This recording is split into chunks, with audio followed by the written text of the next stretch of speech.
Leo nakuletea kigongo hiki hapa kinaitwa Pinocchio the Fairy Tale. Wakati wakazi wa mji wa Kalodi wakiendelea na maisha ya furaha, yupo mzee mmoja hivi ambaye anaitwa Geppetto. Huyo hapa mzee maisha yake yamewekwa saini ya upweke pasipo kuwa na mtu yote yule karibu ambaye anaweza kumfariji. Mke wake mwenyewe alishafariki muda mrefu uliopita. Kwa hiyo mzee kwa sasa hana hata mtu wa kumshikashika ndevu. Uwezo wake wa unzi unamsaidia kuwa makini na mambo yake ya uchongaji wa samani kwa kutumia mbao na kusahau baadhi ya mambo ya ulimwengu. Hadi pale nuru njema inapobisha hodi mpaka mlangoni kwake. Gogo moja la maajabu linaonesha uhai na safari yake inaishia mlangoni mwa mzee Geppetto. Ni kama bahati tu imelala kwake Geppetto. Kwani kupitia gogo hilo hapo anaunda Bwana Siseli ambaye anafanana na binadamu wa kiume mwenye miaka ya kijana asiyezidi hata 9. Basi akaamua kumpatia na jina walau basi awe anamuita katika nyakati ambazo anakuwa yuko mpweke.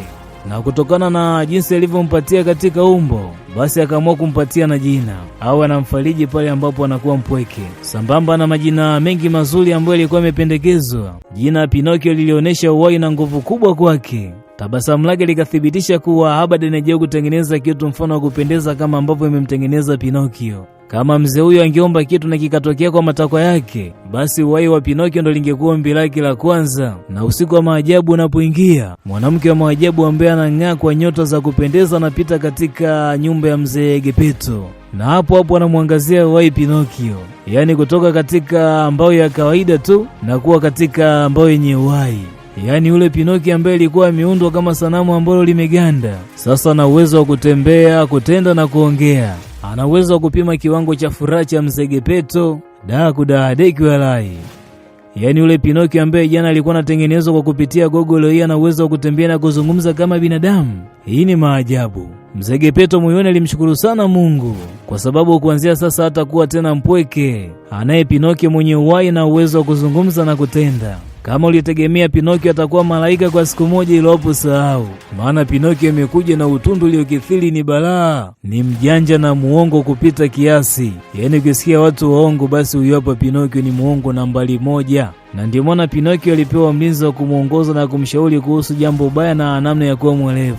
Lakini Mungu alivyo wa maajabu, alimpatia Pinocchio uwezo wa kuongezeka pua yake na kuwa ndefu pindi tu ambapo anaongea na kuzidisha uongo. Kuna siku moja hivi mzee wetu alichafukwa na tabia mbaya ya Pinocchio. Baada ya Pinocchio kuchoma moja ya kazi ambayo mzee alikuwa ameitengeneza kwa muda mrefu, haitoshi akadai kuwa ana njaa na kuvunja cheni ambayo ilikuwa na thamani kubwa mno. Na hapo cheni ilikuwa inashikilia kumbukumbu nzuri ya mzee Geppetto pamoja na mkewe. Alimpatia Pinocchio kama zawadi, lakini kwa makusudi tu.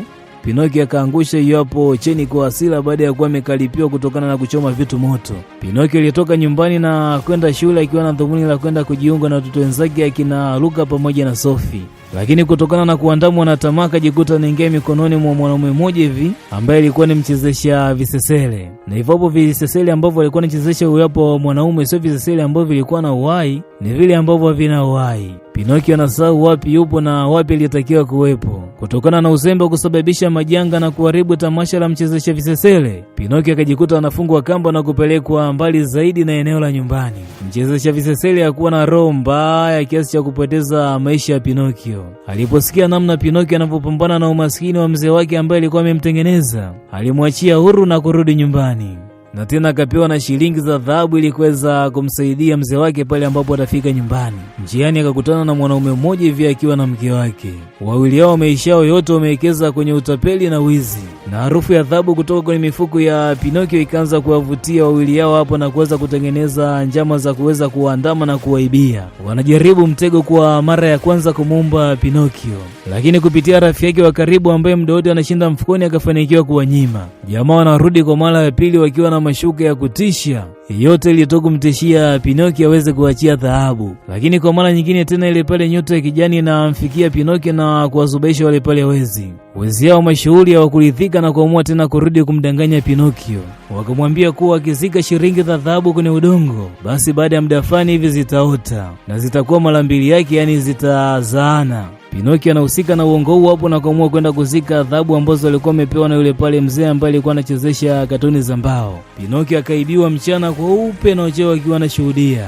Akapoteza dhahabu. Baada ya akili kumrudi akaamua kukata shauri la kurudi nyumbani kwenda kumuona babake. Huku mzee Geppetto hana amani hata kidogo. Mtoto huyo ambao mwenye woye tayari ameshamfanya kama vile familia yake, na kumpoteza kwa haraka kiasi hiki hapa alikuwa hajatarajia hata kidogo. Akaamua kuulizia kwa watu mtaani kabla ya kufunga safari kuelekea kumtafuta Pinocchio akiwa na mbwa wake. Kwa kila hatua aliyekuwa na mega mzee kumtafuta mchezesha katuni ambaye awali aliambiwa kwamba alikuwa anamshikilia Pinocchio. Taarifa zake zilionyesha kwamba tayari ameshavuka mto na kwenda mbali huko. Mzee akawa anahitaji boti kuvuka maji, na mtu wa boti anahitaji pesa nyingi ambazo mzee kwa wakati huo hapa alikuwa hana. Mzee akawa anajaribu kuomba lakini ikawa inashindikana.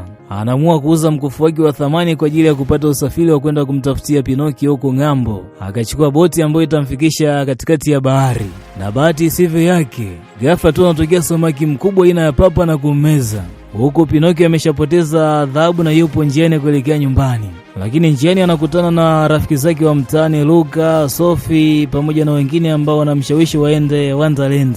Yapo Wonderland ni sehemu ambayo watoto wengi waga wanakutana bila uangalizi na kufanya chochote kile ambacho wanajisikia wakiwa huko. Wanapowasili tu Wonderland, wanakutana na sehemu mbalimbali ambazo zina michezo mingi ya watoto pamoja na vyakula vya kila aina. Kwa chochote kile ambacho unataka kufanya ukiwa huko Wonderland, basi unaruhusiwa bila kipingamizi wala uangalizi wowote ule. Lakini kumbe ni mtego ambao ulikuwa umeandaliwa na bwana mmoja hivyo kutisha ambaye anaitwa The Coachman, ambaye yeye huwapeleka watoto eneo hilo kwa makusudi ya kuwageuza wanyama kama vile mbuzi, kondoo na kisha kuwauza kama wanyama. Kwa hiyo hata Pinocchio, Luka na Sophie nao wakajikuta wamegeuka na kuwa kama wapo wanyama na kusogwa kupelekwa zizini. Asubuhi yake yule jamaa ambaye anaitwa Coachman alikuwa tayari ameshawaweka wanyama wake sokoni kwa ajili ya kuwauza. Na tajiri mmoja kutoka katika mji ambao anatoka Pinocchio akawa ameshawishika kununua kutokana na kwamba aliambiwa kwamba wanyama wapo wamefugwa vizuri kiasi kwamba wana uwezo hata kucheza mziki. Alipojaribu baada ya kuwanunua wote watatu, na kama bahati tu aliwanunua ni wale wote kutoka katika mji wake, yaani Pinocchio, Luka pamoja na Sophie. Wanyama waliwanunua wakawa wafahamu chochote kile kuhusu kucheza mziki. Kwa hiyo tajiri akaamua kutoa amri kwamba wote wachinjwe na wanyowe supu tu, maana matarajio yake ambayo alikuwa ametarajia kwamba wanaweza kucheza mziki ikawa tofauti kabisa na vile ambavyo alikuwa ameambiwa. Lakini kama kawaida, katika hali ya kushangaza, yule mwanamke mrembo mwenye nyota zake za kijani anarejea tena. Anamsubaisha kijana ambaye alikuwa amepewa kazi ya kuwapeleka wanyama buchani, na wao wanatoweka na hilo hapo kumwongoza wa nyota, na kisha wanarudishiwa maumbo yao ya kibinadamu. Siku zote majuto ni mjukuu. Wakati huu ndipo Pinocchio anagundua kuwa kutenda haki kwa mzee wake ambaye alikuwa anajaribu kumweka katika mstari. Anaanza kujutia wakati ameshachelewa na mzee wake wakati huo hapo alikuwa yupo kijijini, yupo mji wa mbali huko kumtafuta yeye. Ni hapa ndipo Pinocchio anaamua kuanzisha safari nyingine kwenda kumfuata mzee wake. Ajabu tena, njiani akakutana na wale pale wezi ambao katika mishe zao walifanikiwa kutapeli hadi mkufu wa mzee Geppetto ambaye alikabidhi kwa mtu wa boti ili azime boti kuvuka maji kumtafuta Pinocchio. Naye Pinocchio safari hapa alikuwa mwelevu ni balaa, akawadanganya wale pale majamana kufanikiwa kuupata mkufu ambao ulimpeleka hadi kwa mtu aliyekodisha boti. Alimpa mtu huyo na kuchukua boti na kuingia nalo majini avuke mto kwenda kumtafuta mzee wake. Naye bahati ikuwa yake. Pinocchio akiwa na rafiki zake akajikuta amenaswa na mdomo wa samaki yule yule ambaye alikuwa amemeza mzee Geppetto na kuzama naye kwenye maji. Bahati iliyoje! Baba na mwana wamekutana kwenye tumbo la samaki, lakini ghafla tu baba akawa ameshikwa na homa kali kutokana na baridi ambayo ilikuwa ndani ya tumbo la samaki. Lakini tena baada ya muda mzee akawa sawa, na njama za kutoka katika mdomo wa samaki zikaanza hapo hapo. Ikawa inahitajika fimbo kubwa ambayo itatumika kumchokoza huyo hapo samaki afumbue mdomo na kisha wao waweze kutoka. Lakini fimbo ilipokosekana, suluhisho la haraka likapatikana, ni kupitia pua ya Pinocchio. Yesi akiongea tu uongo pua inaongezeka. Basi akaanza kumwaga uongo wa kutosha, akawa anaongea uongo mzito kwa kichagizo na mzee wake, maana hapo ndio ilikuwa njia pekee ya wao kuweza kujiokoa kutoka kwenye tumbo la samaki. Na pua ilipoongezeka na kuwa ndefu zaidi, ikaanza kumtekenya samaki na njia ikapatikana.